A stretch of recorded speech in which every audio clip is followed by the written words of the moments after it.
TDP అధినేత చంద్రబాబు శ్రీవారి దర్శనం కోసం తిరుమలకు వెళ్లనున్నారు. ఉదయం ముఖ్యమంత్రిగా ప్రమాణ స్వీకారం చేసిన అనంతరం ఆయన కుటుంబ సభ్యులతో కలిసి తిరుమలకు చేరుకుంటారు. రాత్రి తిరుమలలోని గాయత్రి నిలయం అతిథి గృహంలో బస చేస్తారు.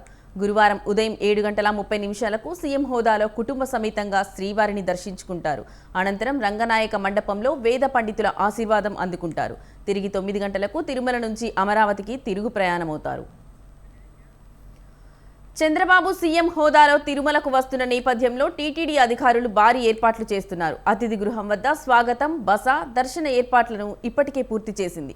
మరోవైపు చంద్రబాబు పర్యటన నేపథ్యంలో జిల్లా పోలీసు, టీటీడీ విజిలెన్స్ విభాగాలు కూడా పటిష్ట భద్రతా ఏర్పాట్లు చేశాయి.